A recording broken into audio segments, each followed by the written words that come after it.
your 2023 Legion Pro Men's Physique Champ. To your winner, and five-time Legion. What's just happened this past weekend?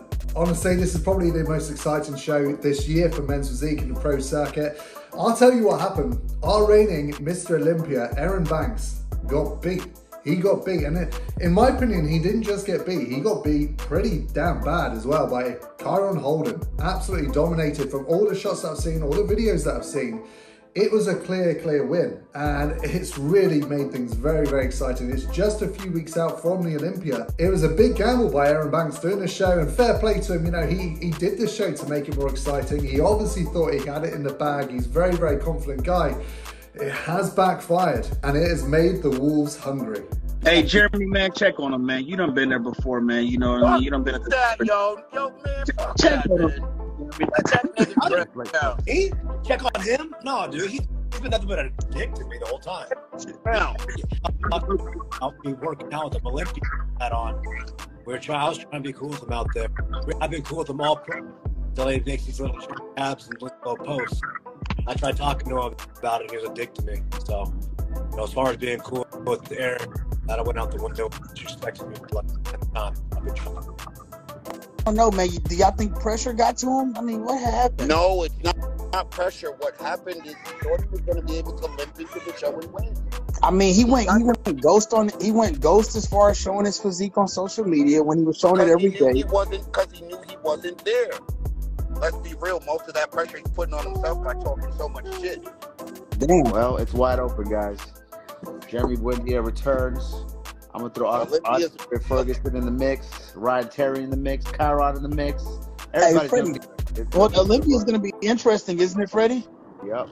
Wide open, baby. Wide open. As you can see, there's still a little bit of beef there between him and Jeremy Buendia, which again is going to make things really exciting at the Olympia. They're going to both want to get that win, right? And there's no reason why.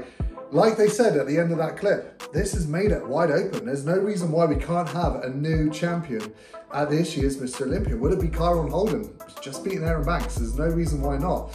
What are the judges really looking for? In my opinion, Kyron is very big. I like the look, but he's definitely going to be over the men's physique weight cap. So being bigger clearly doesn't affect the judgment of the judges this year. So the shorter, more stocky guys, Brandon Hendrickson, Jeremy Buendia, they've got a real chance, and it's made them very hungry. Like they said, it's wide open now, and I can't wait for this year's Mr. Olympia. Now, although this story is pretty massive and very exciting, I don't want it to take away from anything else that's happened this weekend. First of all, I wanted to talk about Tyler Smith from the UK coming top 5 at the Legions. You know, he's gone over to America to compete with some of the best in the world, and he definitely held his own in the lineup shots. He looked big. He definitely hung with those guys, so awesome work to him. Emil Walker picking up his 3rd pro win of the season. Absolutely smashed at the Italy show, the Olympus Pro. Here in the UK, we had a PCA show, which is the show that I actually competed in, and we also had the Ukdfba British Finals. So a lot to unpack in this week's episode. Guys, if you love men's physique, this is the channel for you. This is the exciting part of the season now. We're approaching all the British finals within the UK. We're approaching the Olympia, and now Erin Banks has been defeated. We really could have a new Mr. Olympia this year. So that's enough of this intro clip. Let's get stuck into this week's episode.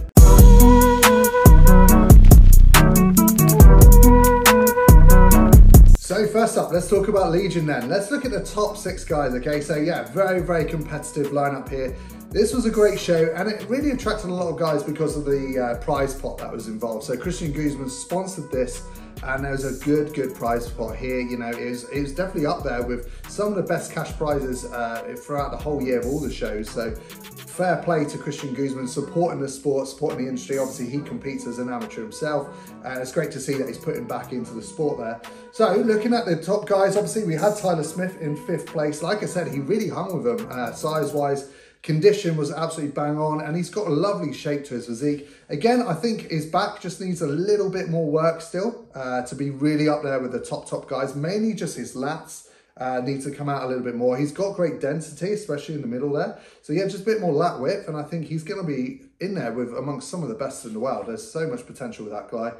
Then we got Ruben Glass coming in 4th place, and his physique always impresses me. And, you know, there's an argument there where he was definitely competitive with Andre Ferguson in 3rd place.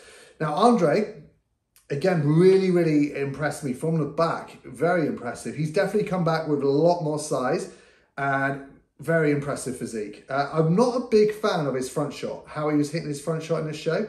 The picture doesn't look so bad there, but from all of the footage I've seen and some of the clips from the live stream that's come out, it just looked like he just looked a little bit blocky, even though he had a slight twist in his waist. He used to hit it bang on, front on. So I'm glad he does add a bit of a twist. But just the way that his feet placement are, it looks to me that he shuffles his waist forwards, and you can even see it in his top 6 lineup here. If you look at, like, for example, how Kyron poses, he sits into his back hip. This is what I get all of my opposing clients to do as well. Sit into your back hip. Whatever's closest to the judge is going to look bigger. Whatever's furthest away is going to look smaller. Kyron sits into that back hip, makes his waist seem smaller. To me, Andre Ferguson just looks like his hips are the furthest, the closest thing to the camera and to the judges. Just makes his waist look wider. So yeah, hopefully you can see what I mean in this shot here, because he doesn't have a big waist at all. But if you compare him to Kyron and Erin Banks, it looks like he does. So then you can got, obviously, Erin Banks in 2nd place, Kyron Holden in 1st. Now, what I thought was really interesting, looking at this show, looking at everything that I've seen, is Erin Banks has put up quite a few posts now about how he's got like a 23, 24-inch waist. Crazy, crazy small. To me, Kyron Holden looks like he's got just as small, if not a smaller waist than Erin Banks, which is absolutely crazy. Again, it can be down to posing, but when they turn around to the back, you can't really hide your waist in the back shot. The back shot's the back shot, right? And yeah, they look very, very similar. So either Kyron's got an absolutely tiny waist as well, or Erin Banks has been doing maybe a little bit of fibbing with his tape measure. But, I mean, they both got tiny waists. But it is just really impressive to me that Kyron really just comes in. But, yeah, going back to the front shot, I think Kyron dominated. He really, really did dominate. Everything about it. The midsection's tighter. There's more detail in his midsection. To me, Erin Banks' midsection looks a little bit distended. And I thought that last year as well, but in this show, it was a little bit more distended. So I don't know if he didn't quite peak correctly. Maybe he had too many carbs on the day. I don't know what it was, but it wasn't as tight as I've seen it before. So that is something that I think he can improve on for the Olympia in a few weeks' time. But yeah, just the density across the chest, across the delts, across the arms, from the front. He's just so much more aesthetic. The way that his top line really comes into that narrow waist. Erin Banks does stand a little bit more side on, so he does lose a little bit more top line. But yeah, Kyron's size just overpowers. Then again from the back. Now this is a shot that Erin Banks is like famous for. Like no one ever beats him from the back. I think Kyron may have done it.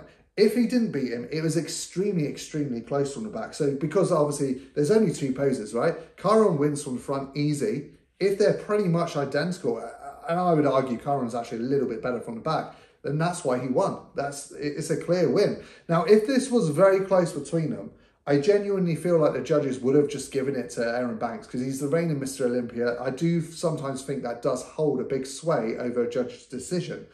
So the fact that they did go with Kyron just proves that how much better he was on the day. And it's clear to see, which is pretty crazy considering he was meant to be doing classic at the show. This was meant to be his classic physique debut. And he decided pretty much last minute to actually enter men's physique instead. And I bet he's glad he did because now, obviously, he's taken out the reigning Mr. Olympia. There's no reason why he can't bring the exact same package in 4 weeks' time and take the title of Mr. Olympia. Now, he's a guy that's always been in there. He's been in the top 3 multiple times, but he's never quite cracked the top spot. So what's changed this year? That's what I find really intriguing, especially because we all thought that the judges were moving away from a more muscular developed physique, which is one of the reasons why he went into classic or was going to go into classic in the first place. So it has made, like I said in the intro clip, the Olympia wide open because there's many, many very muscular developed physiques that a lot of people didn't think would really have a chance because they notoriously recently have been going for a more sort of like athletic build. So people like Edvan Palmera now, he's a very muscular physique and he's been doing very well recently. Obviously, yeah, we've got Jeremy Buendia, who is He is very, very muscular compared to the last time he was on stage. Brandon Hendrickson, even people like Javen Segabayan, like, he could do very well as well. And I'm really, really interested to see how it is all going to play out this year. It's wide open. It's wide open. So I wanted to talk about Erin Banks's mindset here. A true champion, they can either do two things when they lose, right?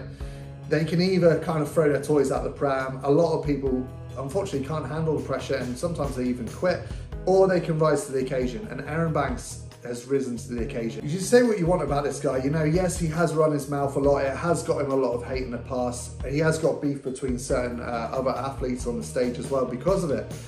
But I do have a lot of respect for this post that he put up. I'm going to read it out. So he put, after the loss, where is Erin Banks' mindset? I'm actually doing great. This doesn't make or break me, nor does it change who I am as a human being. I am a champion who takes risks. I participated in the Legion Sports Festival to elevate my division.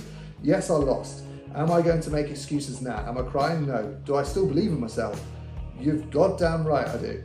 It was a great show with outstanding production. Only 4 weeks until I can show you all why I am still him. In the world of champions, defeat isn't the end. It's a stepping stone on the path to greatness. When a champion looks in the mirror after a loss, they don't see failure staring back at them. Instead, they see a warrior who's been tested, a spirit unbroken by setbacks, and resolve that burns even brighter. Losing isn't a reflection of weakness, it's a testament to the courage that it takes to step onto the stage. Every setback teaches us, molds us, and fuels our hunger for victory. It's not about how many times we fall, but how many times we rise. So when I face myself in the mirror after this loss, I see a champion with unwavering belief. I see a journey filled with challenges and triumphs, setbacks and comebacks. I see a story being written, one that's bound to end with me being 2023 Mr. Olympia. I love that. I really do love that. Honestly, a comeback story is always awesome, no matter who it is. And like I said, I do see certain things in his physique which he could potentially improve in 4 weeks' time. Size-wise, obviously he's not going to compete with someone like Kyron Holden, but he can improve certain aspects, like I said before. Bringing that midsection in a little bit more, it did look a little bit distended. That's one of the things that he could have improved on. And I'd be interested to see what the judges' feedback were for him as well. I haven't seen any posts on that, but that would be extremely interesting to see. Next up, massive congratulations to my man Emil Walker taking another win. So that's 3 shows recently, 3 back-to-back wins. So obviously we had Dubai, France, and now Italy as well. He is going into the Olympia on a high, and there's no reason why he can't be in the top 10. Why not? But, you know, he's on a roll right now and he's looking very, very impressive. There's no reason why he can't go into the Olympia and, you know, be in the mix as well. This is massive. Taking 3 pro wins back to back. He's just improved show to show. The judges know who they are. They're going to be looking out for him. So yeah, I'm very, very excited to see how Emil Walker gets on at the Olympia now. He's got a lot of good momentum behind him. His confidence is going to be built. What he has to do really is just hold the look. He's got great condition. He's got great shape. His posing's got better as well.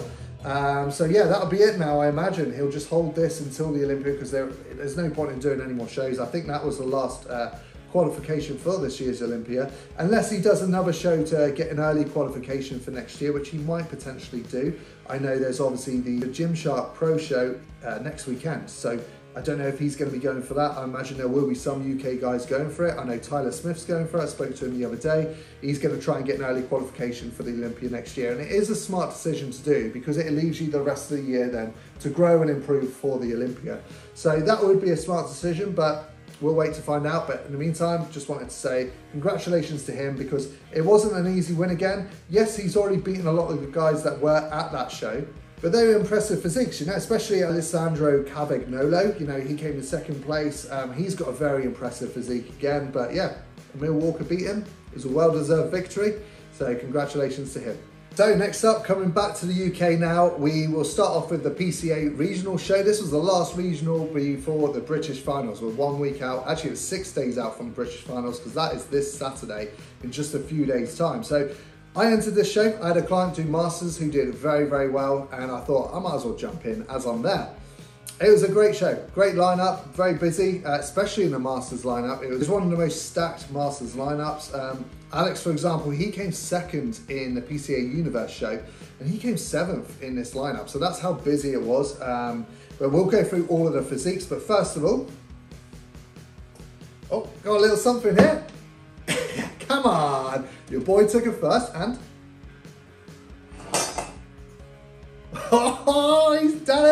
He only took the sword. This is my first ever sword. And yeah, I'm very, very happy. So yeah, let's go over the footage. I was a bit blown away to win, to be honest. Because obviously it was a last minute decision, as I said, to enter. I'm probably going to hang the sword up behind me, actually. Maybe there. I just haven't got around to doing it yet. But yeah, I'm extremely happy with the win. So, well, let's go through it all. So we start off with the juniors. Now, unfortunately, with the junior, he won his class, looked really good, but he didn't turn up to the overalls. I don't know if he just wanted to go home, but yeah, he looked really good, really nice condition on the guy. You can tell he's put a lot of work into his posing. He's got a nice V-taper, really tight midsection as well. But yeah, congratulations to him. I'm going to try and pronounce the name, but I am terrible at pronouncing the name. Awis Ahmed, I'm going to guess. So yeah, awesome look, my friend. Really, really good. It's a shame you didn't go in the overall. It would have been good to have a little battle against you there. So moving on to the Masters winner. My friend Tim Hunt took this one. So I've known Tim for 4 years now. We've been competing with each other. Well, actually, 4 years ago was the last time I competed against him, but we just know each other through the circuit. He has leveled up massively over the years, and yeah, this was he competed earlier in the year. He did the PCA Saxon back in April, and he took the win there. And he's done a split season, so he's come back now to go for the British finals. And this was a nice confidence boost for him, getting this win, because like I said, the Masters lineup was really busy. There was about 14 or 15 of them there.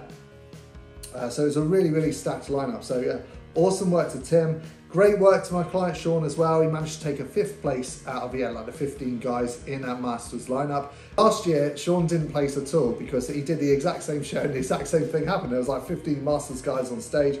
He didn't play, so he's come back this year. He's got the British invite. He came 5th place, so we've leveled up massively from this last year. He's like 5 kilos heavier. He's just as lean, and his posing's massively improved. So he's got better year after year. So amazing work to Sean. I know he watches these videos, so yeah, awesome work, mate. Moving on to the short class winner. Now, this guy was absolutely peeled to the bone. Really, really shredded.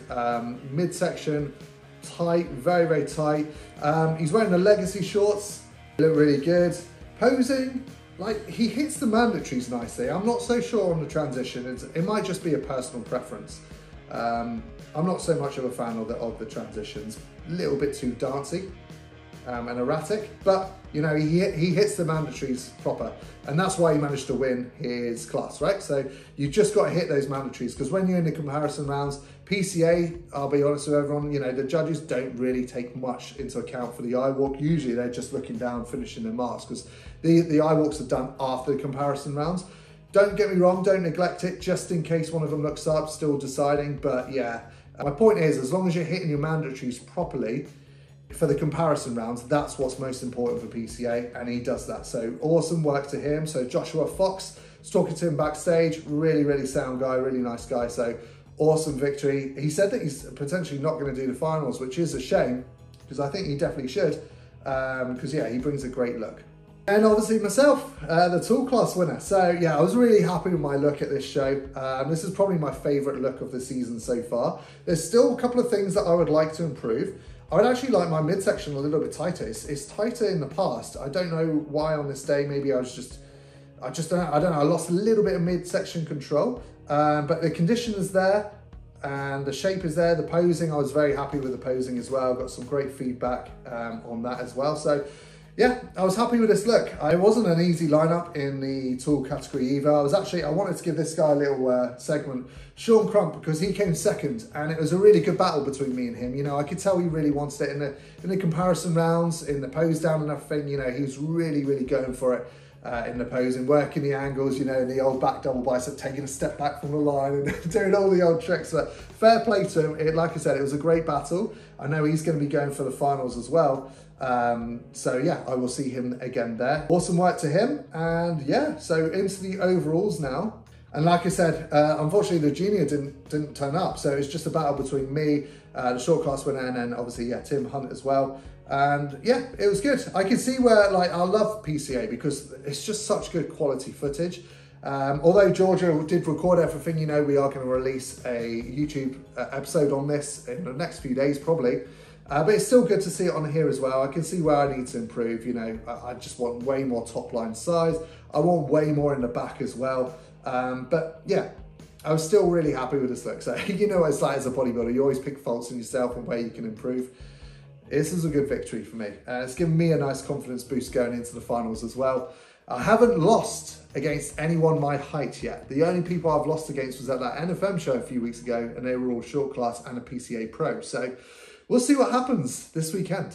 And finally, on to Ukdfba British finals. So this is obviously one of the drug-free federations within the UK, one of the bigger ones as well. So this is a big lead up to the show. A lot of natural bodybuilders really want to get this title. It's a very serious federation. If you're ever backstage at a Ukdfba show, it's always more of a serious vibe. So that's like a personal preference thing if you like that or not. But yeah, so unfortunately, they don't put up any updates. So anyone that competed there, do apologise. I can't really cover you because I don't know who competed. Like, they really need to work on that. But I do know who took the overall trophy. And it seems like I talk about this guy every single week, but he doesn't stop winning. It's Jack Hattersley. So obviously he won the PCA overall, I think it was last week. And now he's gone in and he's taken the overall men's physique title at Ukdfba. He won the juniors and then went on to win the overall as well. So absolutely amazing work to Jack. I know he's doing the PCA finals this weekend as well.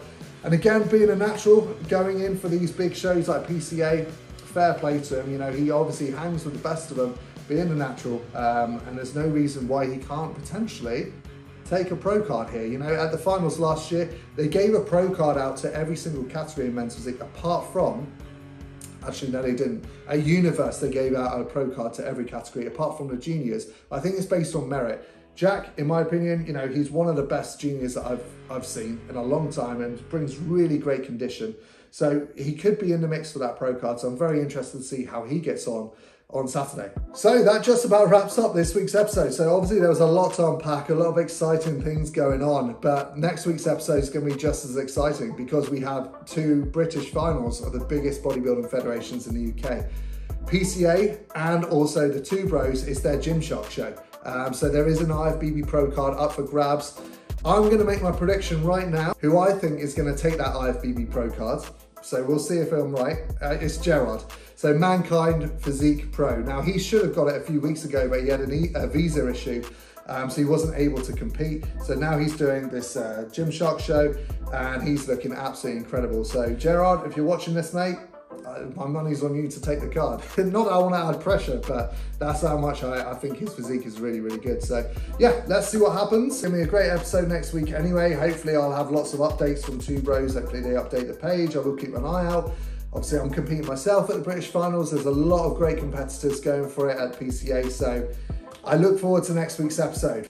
Once again, thanks for all the support, guys. Everyone that watches the channel, I massively appreciate you. I just want to give back to the sport. You can see how passionate I am about men's physique. Hopefully that comes across on the videos as well. So make sure you do subscribe, support the channel, give me a little thumbs up. Make sure you comment as well, you know, do you agree with some of the decisions that have been happening? Do you think Kyron Holden can potentially take the Mr. Olympia title? If not, who do you think could beat Erin and dethrone him this year?